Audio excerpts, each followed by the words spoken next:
My name is Tori Afton. I'm 29 years old, and this is the story of how my family spent 22 years calling me a liar, only for my dead mother's journal to scream the truth at my father's funeral. The rain was falling in thick, angry sheets the day we buried my father. I remember standing there at the edge of the grave, watching the mud splash onto the polished wood of his coffin. The pastor's voice was a dull hum in my ears. Something about a good man, something about a loving father. I wanted to laugh. No, I wanted to scream. But I didn't. I just stood there, clenching my fists so hard that my nails bit into my palms. The cold was seeping through my thin black dress. My hair was plastered to my face. And all around me, my family, my own blood, stood huddled together under a large black canopy. They had umbrellas. They had each other. I had nothing. And that was exactly how they wanted it. My name is Tori Afton. I'm 29 years old, and for as long as I could remember, my family had one truth they all agreed on. I was the liar, the troublemaker, the one who made up stories for attention. My older brother Marcus was the golden child. My younger sister Leah was the sweet one. And me? I was the problem. It started when I was 7 years old. That was the year my mother got sick, the year everything changed. But not because of the illness. No, it changed because of what I saw, what I tried to tell them, and what they chose to believe instead of me. At the funeral, no one stood next to me. My brother Marcus stood at the front with his perfect wife and his perfect kids. My sister Leah clung to our aunt's arm, sobbing dramatically into a lace handkerchief. Our cousins and uncles and family friends all whispered among themselves, casting glances my way. Not glances of sympathy, glances of disgust. I heard one of them say, loud enough for the whole group to hear, "I can't believe she showed up after everything she put this family through." That was my Aunt Margaret, my father's sister. She had hated me since I was a child, and standing there in the rain, I realized something that broke me more than my father's death ever could. They had already decided who I was, and nothing, not even death, would change their minds. The funeral ended. People started walking back to their cars. But before I could turn and disappear into the rain like the ghost they already treated me as, my brother's hand clamped down on my arm. "Not so fast, Tori." His voice was cold, controlled, the same voice he'd used on me 1,000 times before, the voice of a man who had never doubted himself for a single second in his entire life. I looked up at him. Rain dripped from his hair. His suit was expensive. His watch was even more expensive. He looked like our father. Same jaw, same eyes, same cruel smile that pretended to be kind. "Marcus," I said, pulling my arm back. "Let go of me." He didn't. "You're coming back to the house," he said. It wasn't a question. "The lawyer is reading the will, and Dad was very specific about what he wanted." I felt my stomach drop. My father had been specific about everything, including the way he had written me out of his life years ago. "I don't want anything from him," I said quietly. Marcus laughed, a short, sharp sound. "Good, because you're not getting anything." He finally let go of my arm, but his eyes stayed on me, watching, waiting, like he wanted to see me break. I didn't give him the satisfaction. I followed the crowd to the cars. I didn't have an umbrella. I didn't have a coat. I just walked, soaked to the bone, feeling the weight of 22 years pressing down on my shoulders. The drive to my father's house was short. I sat in the back of my uncle's car, silent, while everyone else talked about memories, happy memories. None of them included me. I was a footnote in my own family's history, the chapter they wanted to tear out and burn. When we arrived, the house looked exactly the same as it always had. Big, cold, full of dark wood and locked doors. My mother's touch was long gone. She had died when I was 9. After that, my father had erased her. Remarried within a year, a woman named Patricia who never looked at me like I was anything but a mistake. Patricia was waiting inside. She stood by the fireplace, wearing all black, a glass of red wine in her hand. She didn't say hello to me. She didn't even look at me. She just nodded toward the dining room and said, "The lawyer is ready." We all filed in. I took a seat at the far end of the long table, as far away from everyone else as possible. The lawyer, a thin gray man with thick glasses, opened a leather folder and cleared his throat. "This is the last will and testament of Harold Afton," he began. And that was when the second blow landed. My father had left everything to Marcus. The house, the cars, the business, the investments, everything. Leah got a small trust fund, Patricia got a life insurance payout, and me, I got a single sentence. To my daughter Tori, I leave nothing. She has proven herself unworthy of this family's trust. The room went silent. I could feel every pair of eyes on me, waiting, watching for my reaction. I didn't cry. I didn't scream. I just sat there, staring at the lawyer's folder, feeling something inside me crack. But then, something unexpected happened. After the reading, as everyone stood up to leave, Patricia pulled me aside. Her face was strange, not cold like usual, almost nervous. "Your mother's things are in the attic," she said quietly. "Your father never let anyone touch them, but he's gone now, and I think you should take them before Marcus throws everything away." I blinked at her. "Why are you telling me this?" She looked away. "Because some secrets don't deserve to stay buried." And then she walked away, leaving me alone in the dining room, with nothing but questions and a 22-year-old wound that had never stopped bleeding. To understand what happened next, you need to understand where it all began. Not at the funeral, not at the will reading, but 22 years earlier, in the summer when I was 7 years old and my world was still whole. Before the sickness, before the lies, before my family decided I was the villain of their story. I was born on a rainy Tuesday in November. My mother used to say that I came into the world during a storm because I was meant to shake things up. She was right, but not in the way she hoped. My mother, Evelyn Afton, was the heart of our family. She was warm, she was kind, she laughed loudly and often, and she had this way of looking at you that made you feel like you were the most important person in the world. When I was little, I thought she hung the moon. I still think that. My father, Harold, was different. He was a businessman first and a father second. He loved us, I think, but his love was measured in dollars and expectations. Marcus was his pride. Leah was his joy. Me, I was there. I remember asking my mother once why Daddy didn't hug me the way he hugged Marcus. She pulled me onto her lap and kissed the top of my head. "He loves you, sweetheart," she said. "He just doesn't know how to show it as well as I do." I believed her, for a while.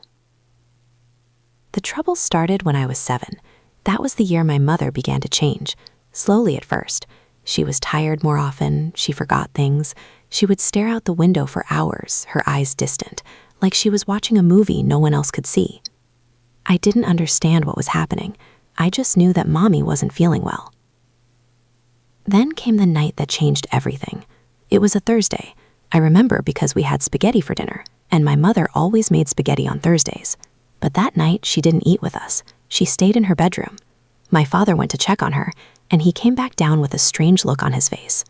"Your mother is resting," he said. "Don't bother her." I waited until everyone was asleep. Then I crept out of bed and tiptoed down the hallway to my parents' room. The door was slightly open. I pushed it gently and peeked inside. My mother was sitting on the edge of the bed, holding a small leather journal. She was crying. Not the quiet kind of crying, the kind that shakes your whole body. "Mommy?" I whispered. She looked up at me. Her eyes were red. Her face was pale. But when she saw me, she smiled. That warm, beautiful smile that made everything okay. "Come here, baby," she said. I climbed onto the bed and sat next to her. She wrapped an arm around me and held me tight. "Tori, she said, her voice soft and shaky. "I need to tell you something important, but you have to promise me something first." "Anything, Mommy?" She looked at me with those tired eyes and said, "Promise me you'll always tell the truth, even when it's hard, even when people don't want to hear it. The truth is the only thing that matters in the end." I promised. Then she opened the journal. I saw her handwriting, neat and small, filling page after page. She pointed to a passage near the front. "This is where I write everything down," she said. "Everything I see, everything I hear, everything I know." "Why?" I asked. She took a deep breath. "Because sometimes, Tori, people will try to rewrite your story. They'll tell you that what you saw isn't real, that what you heard never happened. But if you write it down, you can never forget, and neither can anyone else." I didn't fully understand what she meant, but I nodded anyway, because she was my mother, and I would have promised her anything. That was the last normal conversation we ever had. The next morning, my mother collapsed at breakfast. One moment she was pouring orange juice, the next she was on the floor, her body trembling, her eyes rolled back. I screamed. Marcus ran for the phone. Leah started crying. My father carried her to the hospital and drove her to the hospital. I remember standing at the window, watching them leave, feeling like the world had cracked open. The doctors said it was a brain tumor, malignant, aggressive. There was nothing they could do but try to slow it down. The next 6 months were a blur of hospital visits, whispered conversations, and the slow, terrible transformation of my mother into a stranger. The tumor changed her. She forgot things. She said things that didn't make sense. Sometimes she looked at me and didn't know who I was. But sometimes, in her clear moments, she would grab my hand and squeeze it tight, and she would whisper, "The journal, Tori. Don't let them find it. Don't let them take it." I didn't know who they were, but I promised her I would keep it safe. And then, one night, she was gone. I was 9 years old when my mother died. I stood at her funeral, holding my father's hand, feeling nothing but emptiness. Marcus stood next to me, stoic and silent. Leah cried into a tissue. After the service, relatives came up to us. They said things like, "She's in a better place," and "God has a plan." I didn't believe any of it. But the worst part came later, the part that broke everything. A week after the funeral, I went to my father. I had found something I couldn't ignore, something that made my stomach turn and my blood run cold. My mother hadn't just been sick, she had been murdered. I know how that sounds. I know you're probably thinking, here she goes again, another dramatic story from a troubled child. That's what my family thought. That's what they always thought. But listen to me, please, because what I found changed my life, and what I did next cost me everything I had. It started with a conversation I overheard. 2 days after my mother's funeral, I couldn't sleep.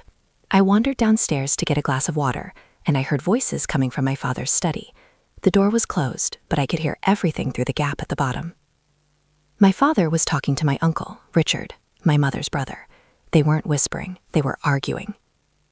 "I'm telling you, Harold, something isn't right," Richard said.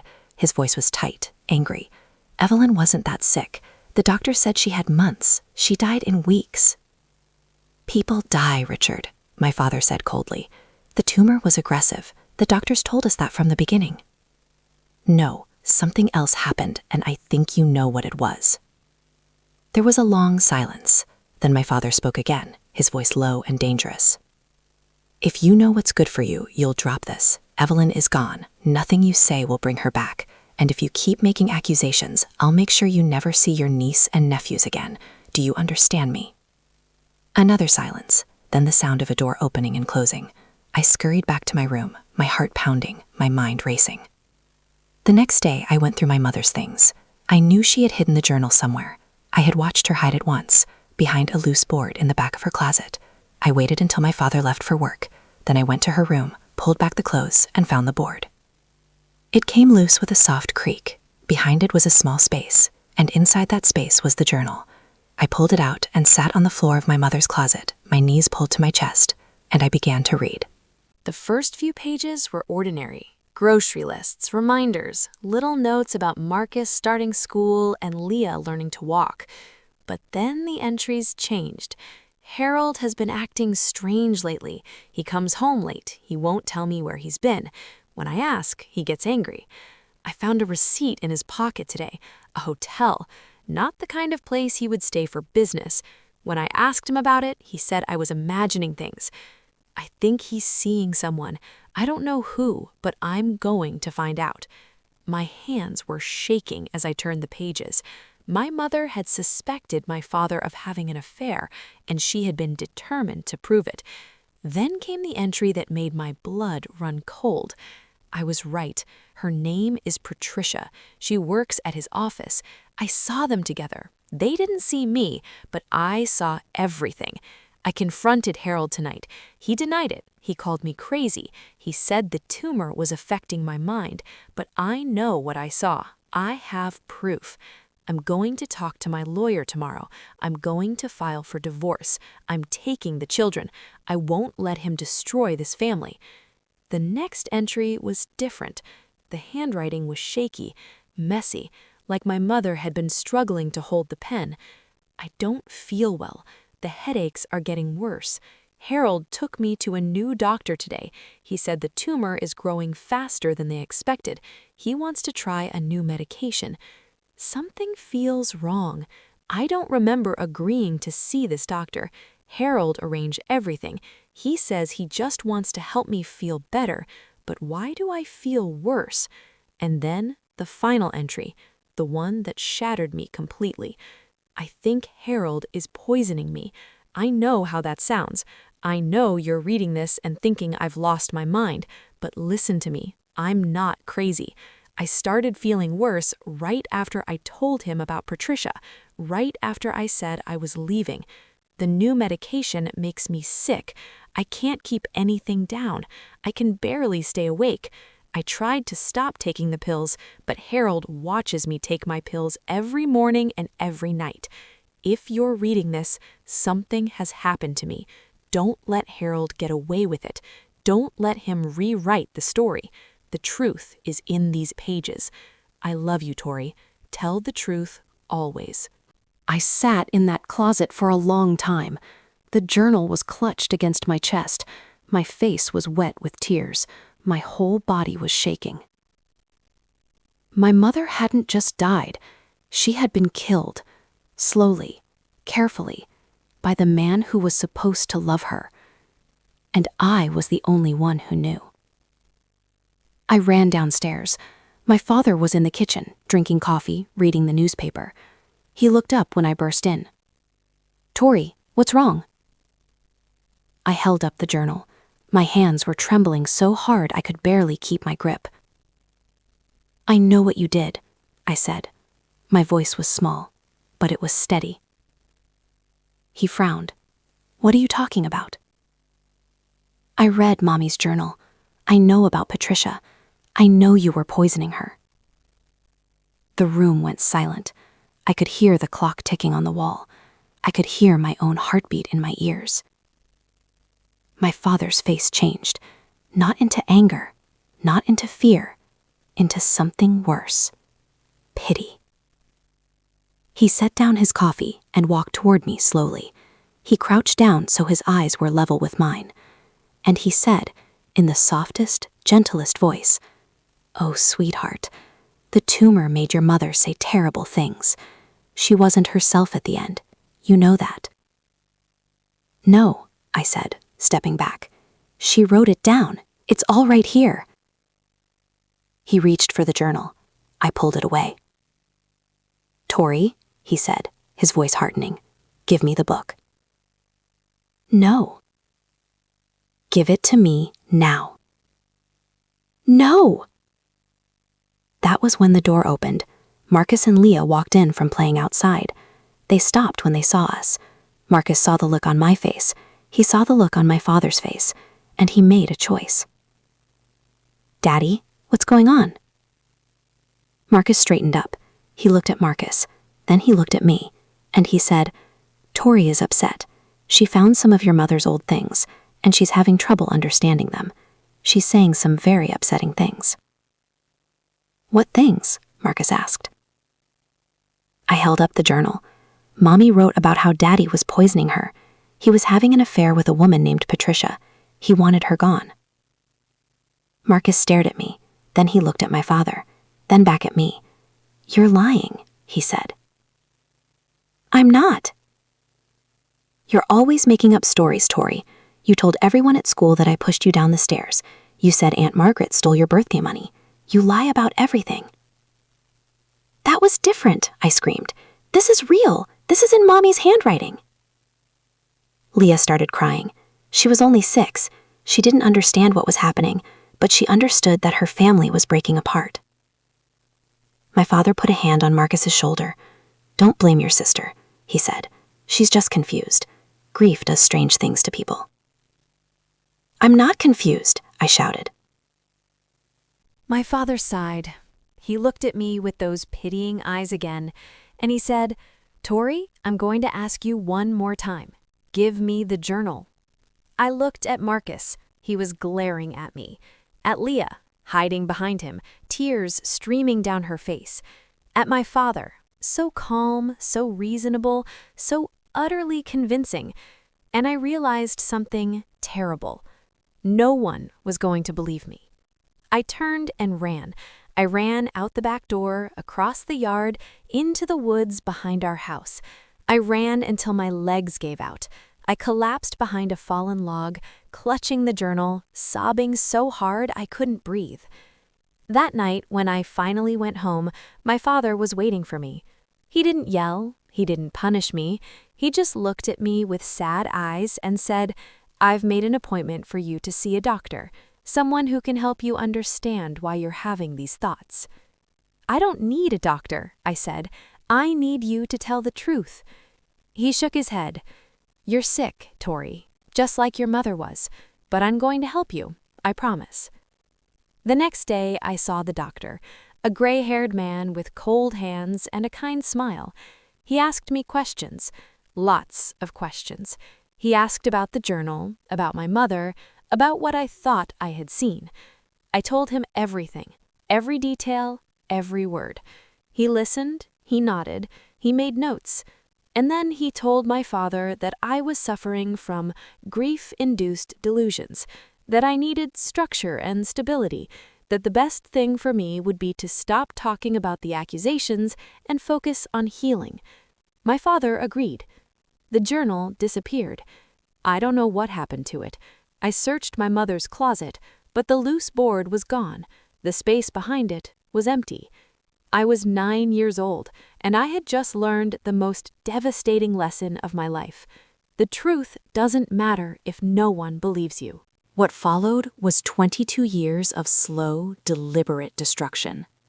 I wish I could tell you that I fought back, that I kept searching for the truth, that I never gave up. But the truth is that when you're a child and everyone around you tells you that you're crazy, you start to believe it. My father married Patricia 6 months after my mother died. He moved her into the house. He erased every trace of Evelyn. The photos came down. The furniture was replaced. It was like my mother had never existed. Patricia tried at first. She was polite to me. She bought me clothes and made me dinner. But there was always something cold behind her eyes, something calculating. She knew what my mother had written about her, and she never forgot that I knew too. Marcus grew into my father's shadow. He believed every word my father said. I was the liar, the troublemaker, the one who made up stories for attention. When I tried to talk to him about the journal, he would shake his head and walk away. "You need help, Tori," he would say. "You're not well." Leah was too young to remember much. She grew up believing that I was unstable, that our mother had been sick in her mind as well as her body. She learned to keep her distance from me, to treat me like something fragile and dangerous. And my father? He played the part of the grieving husband perfectly, the devoted father, the patient, long-suffering man who was just trying to hold his family together, despite his troubled daughter's wild accusations. People believed him. Why wouldn't they? He was successful, charismatic, He donated to the church and sponsored Little League teams. He was the kind of man everyone wanted to be friends with. I was the weird girl, the one who didn't smile enough, the one who asked too many questions, the one who couldn't let go of the past. By the time I was 14, I had stopped trying to convince anyone. I kept my head down. I focused on school. I counted the days until I could leave. But even then, my father found ways to keep me close. He paid for my college tuition, a fact he never let me forget. He invited me to family holidays, even though I was always seated at the end of the table, treated like a guest rather than a daughter.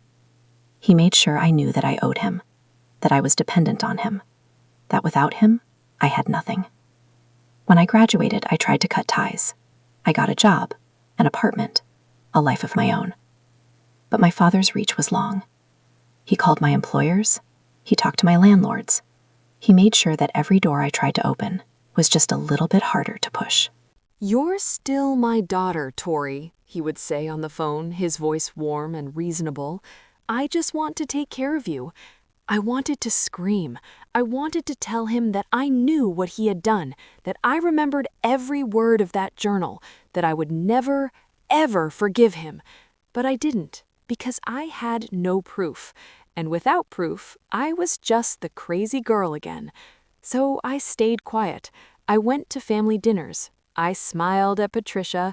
I let Marcus pat me on the head like a dog. I let Leah avoid my eyes. And I waited. I didn't know what I was waiting for. Maybe for my father to slip up. Maybe for someone else to see what I had seen. Maybe just for the courage to finally walk away and never look back. Then my father got sick. It was sudden, a stroke in the middle of the night. He was hospitalized, then moved to a care facility. Patricia stayed by his side. Marcus visited every day. Leah sent flowers and called constantly. I visited once. He was lying in a hospital bed, half his face paralyzed, his eyes cloudy and confused. He didn't recognize me at first, but then he did, and something flickered in his gaze, something I couldn't name. "Tori," he said, his voice slurred, "I need you to stop. Stop making things up. The family can't take it anymore." I pulled back, stared at him. He was dying, and even now, even at the end, he was still gaslighting me. I walked out of that hospital room and I didn't look back. He died 3 weeks later. I got the call from Marcus. His voice was cold. "Dad's gone. The funeral is Saturday. You can come if you want, but don't cause any scenes." I almost didn't go. Almost. But Patricia's words kept echoing in my head. Some secrets don't deserve to stay buried. And I realized that I had been waiting for something. Maybe this was it. After the will reading, after Patricia pulled me aside and told me to go to the attic, I didn't move for a long time. I just stood in the dining room, staring at the empty chair where my father had sat for so many years, and I thought about everything he had taken from me. My mother, my reputation, my family, my peace of mind. He had stolen all of it, and no one had ever believed me. But Patricia had said something that made me wonder if maybe, just maybe, things were about to change. Some secrets don't deserve to stay buried. What did she mean by that? Why was she helping me? She had been my father's mistress, his second wife, the woman who had profited from my mother's death. Why would she point me toward the truth? Unless she had her own reasons. I climbed to the stairs to the second floor, then the narrow staircase to the attic. The door was locked. I had to find the key hanging on a hook in the laundry room. Patricia had told me where to look. The attic was dark and dusty, old furniture covered in white sheets, boxes stacked against the walls, Christmas decorations, baby clothes, photographs, and in the far corner, a single cardboard box with my mother's name written on the side in my father's handwriting. Evelyn. My hands were shaking as I opened it. Inside were her things, her wedding dress, yellowed with age, her jewelry box, empty except for a single pearl earring, her favorite book, a worn copy of Little Women, and at the bottom of the box, wrapped in a faded pink sweater, something small and leather-bound. The journal. I pulled it out and held it in my hands. It was exactly as I remembered it. The same dark brown cover, the same worn edges, the same small lock still hanging from the side. But the lock was broken. Someone had forced it open. I opened the journal to the first page. My mother's handwriting. Neat, small, full of life.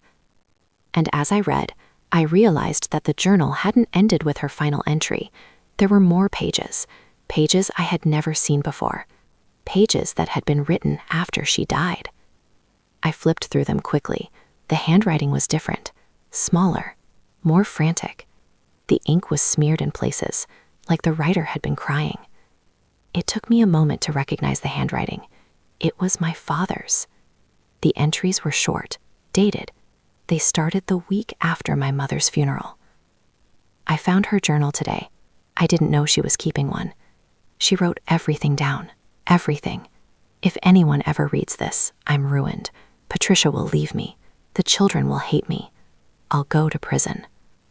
I burned most of the pages, but I couldn't bring myself to destroy all of them. Evelyn's words are still in my head. She was right about everything.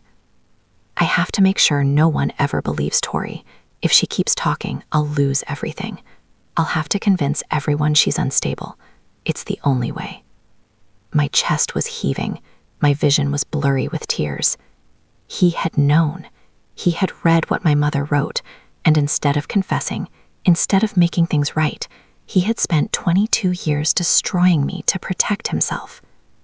I turned to the final page. The entry was dated 2 days before his stroke. I'm dying. I can feel it.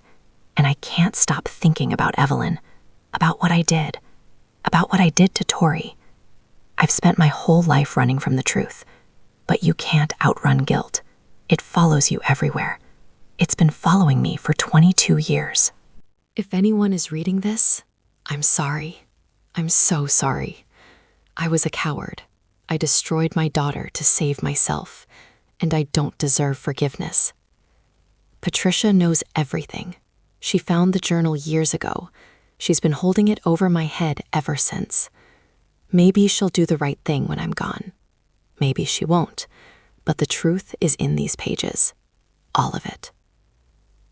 I closed the journal and sat in the darkness of the attic, surrounded by my mother's ghost, and I let myself feel everything I had been suppressing for 22 years.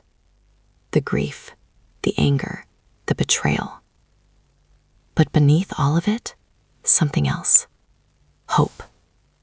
Because finally, I had proof.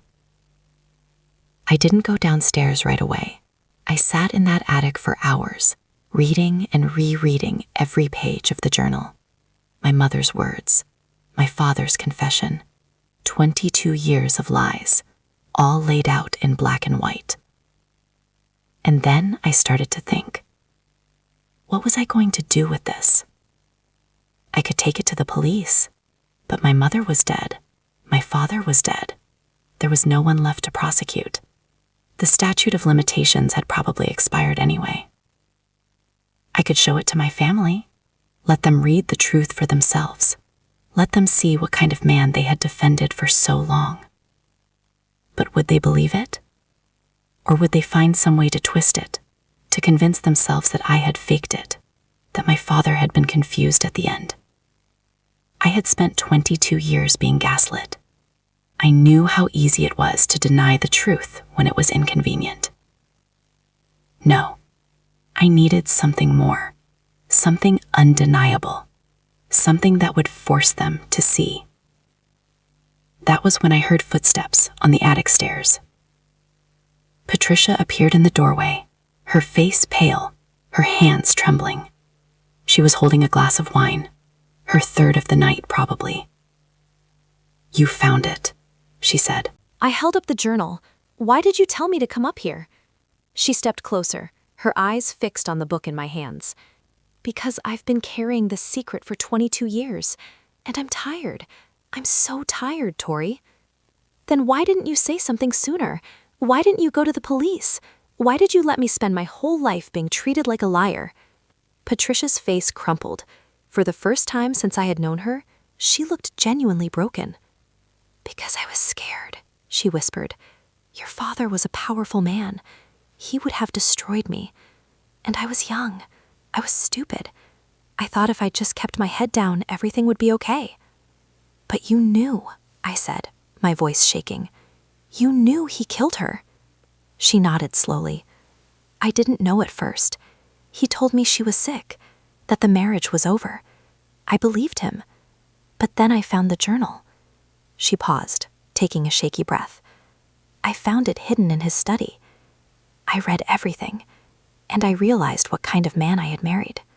I stared at her, and you stayed with him anyway. What was I supposed to do? Leave? Go to the police with no proof except a journal that could have been faked?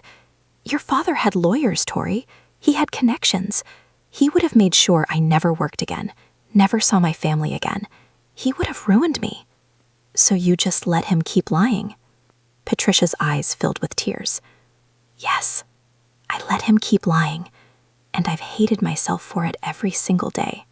We stood there in silence, the dust motes dancing in the dim light. Two women bound together by the same terrible secret.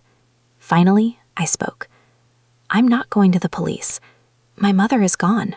My father is gone. There's nothing they can do." Patricia looked relieved. "Then what are you going to do?" I held up the journal. "I'm going to read this at the family dinner tomorrow. Every single page. In front of everyone." Patricia's eyes widened. "Tori, that will destroy them." "They destroyed me first," I said quietly. 22 years ago. And they never stopped. The family dinner was held the next evening at my father's house. It was tradition. After a funeral, the family gathered to eat, to share memories, to pretend that everything was fine. I arrived early. Patricia let me in. She looked nervous, her hands fidgeting with her necklace, her eyes darting toward the door every few seconds. "Are you sure about this?" she asked. "More sure than I've ever been." The guests arrived one by one. Marcus and his wife, Sarah, their 2 children who barely knew me, Leah and her new husband, a quiet man named Daniel, Aunt Margaret, still wearing the same sour expression she had worn at the funeral, Uncle Richard, my mother's brother, whom I hadn't spoken to in years, and a handful of cousins, aunts, and family friends, maybe 20 people in total. We sat around the long dining table, the same table where my father had read his will, the same table where I had been dismissed and diminished for 2 decades. The food was served. Everyone ate. Everyone made small talk. No one looked at me. Until I stood up. "Excuse me," I said. "I have something I'd like to share." Marcus looked up, his fork halfway to his mouth. "Can it wait, Tori? We're eating." "No," I said. "It can't." I pulled the journal from my bag. I held it up so everyone could see it. "This was my mother's journal," I said. "She wrote in it every day, from the time Marcus was born until the week she died." The table went quiet. Aunt Margaret set down her fork. Leah looked confused. "Tori, what are you doing?" Marcus asked, his voice tight. "I'm telling the truth," I said. "The truth that my father spent 22 years trying to bury." I opened the journal to the first entry and began to read. I read about my mother's suspicions, about the hotel receipt, about Patricia, about the confrontation, about the new doctor, about the medication that made her sick. I read about her fear, her confusion, her desperate hope that someone would find the journal and believe her. And then I read my father's confession, the words he had written in his own hand, the admission of guilt, the acknowledgement of what he had done. The table was silent. No one moved. No one spoke. When I finished, I looked up. Marcus was white as a sheet. Leah was crying. Aunt Margaret's mouth hung open. Uncle Richard was staring at me with an expression I couldn't read. "You're lying," Marcus said finally. His voice was hoarse. "You faked that." "It's our mother's handwriting, Marcus. You know it as well as I do." He shook his head. "Dad wouldn't have done that. He wasn't capable of that." "You read the confession, Marcus. He wrote it himself." "That doesn't prove anything. He was sick at the end, confused. He didn't know what he was writing." I pulled out the medical records I had requested that morning, the records my father had hidden for years, the records that showed the timeline of my mother's illness, the dates of her appointments, the names of her doctors. I laid them on the table. My mother saw her original doctor 3 times after her diagnosis. Then my father started taking her to a different doctor, a man who wasn't an oncologist, a man who specialized in other things. I looked at Patricia. She nodded. She had helped me find this information. She had been saving it for years, waiting for the right moment to use it. That doctor lost his license 5 years ago, I continued, for prescribing medications that cause severe side effects, including symptoms that mimic brain tumor progression. Marcus stared at the records. His hands were shaking. You're saying, Dad... I'm saying my mother wasn't dying as fast as the first doctor thought. She had months, maybe years, but my father needed her gone, so he found someone who would help him speed up the process. Leah stood up, knocking over her glass of wine. Stop it, she screamed. Just stop it. Dad is dead. Let him rest. He doesn't get to rest, I said, my voice hard. Not after what he did. Not after what he made me live through. Aunt Margaret stood up too. Her face was red. You've always been a liar, Tori. Always. Dragging your poor father's name through the mud even after he's gone. You should be ashamed of yourself. I looked at her. This woman who had never believed a word I said, who had whispered about me at every family gathering, who had made my life a living nightmare. I'm not the one who should be ashamed, I said quietly. And then I turned to Uncle Richard, my mother's brother, the man who had tried to warn everyone all those years ago. Uncle Richard, I said, you knew. You tried to tell them, and they didn't listen. Richard stood up slowly. His eyes were wet. I knew something was wrong, he said, but I didn't have proof, and your father threatened to keep me from you kids. I was scared. You were the only one who believed me, I said, and I never forgot that. Marcus slammed his hand on the table. This is ridiculous, all of it. You come in here with a journal and some records and expect us to believe that our father was a murderer? Yes, I said. Because that's exactly what he was. The room erupted. People were shouting, crying, pushing back from the table. I stood in the middle of it all, holding the journal, and I felt something I hadn't felt in 22 years. Peace. Because no matter what they decided to believe, the truth was out. There was no putting it back. The family dinner ended in chaos. People left in anger. Plates were broken. Words were exchanged that could never be taken back. Marcus refused to speak to me. He grabbed his children and stormed out, shouting that I was dead to him. Leah ran to her room and locked the door. Aunt Margaret called me a vicious little monster on her way out. But Uncle Richard stayed.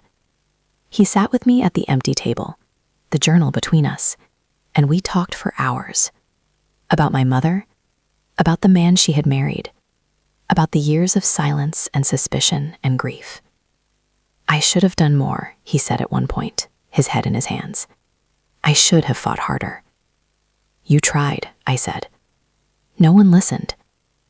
That doesn't make it right. No, I agreed. But it's the truth. The next few weeks were difficult. Marcus filed a lawsuit, claiming I had forged the journal and the medical records. He hired a lawyer. He tried to ruin me the way my father had. But I had something he didn't. The truth. And the truth, when it's backed by evidence, is very hard to beat. I hired my own lawyer. We submitted the journal for forensic analysis. The handwriting was authenticated. The paper was dated. The ink was consistent with the time period. The medical records were verified. The doctor had indeed lost his license. There were other cases, other patients who had suffered similar fates.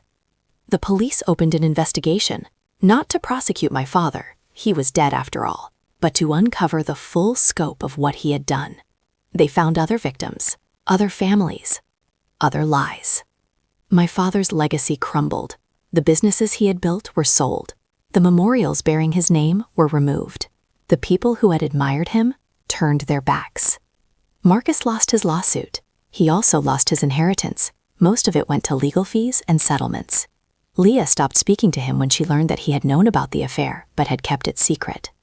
Patricia disappeared. I don't know where she went. I hope she found peace somewhere. She wasn't innocent, but she had helped me in the end, and that counted for something. As for me, I finally had what I had been searching for my whole life. Vindication. It didn't bring my mother back. It didn't undo the years of pain and isolation. It didn't make me whole again. But it gave me something I had never had before. The truth. And with the truth, the freedom to finally let go. I'm Tori Afton. I'm 29 years old, and this is the story of how I spent 22 years being called a liar, only to prove that I had been telling the truth all along.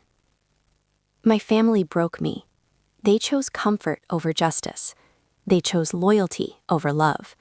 They chose to believe a monster because it was easier than facing the truth. But I survived. And so can you. If you're watching this and you've been told that you're crazy, that you're imagining things, that you're making it all up for attention, please hear me. Your truth matters. Even if no one believes you, even if they gaslight you, even if they make you doubt your own mind. Write it down, keep it safe, and never, ever stop telling it. Because lies can last for years, decades, a lifetime even. But the truth? The truth is patient. It waits. And eventually, somehow, it always finds a way to the surface. My mother wrote that truth in a little leather journal, hidden behind a loose board in her closet. And 22 years later, it set me free. I hope you find your truth too. And I hope when you do, you have the courage to speak it. Even if your voice shakes. Even if no one wants to hear it. Especially then.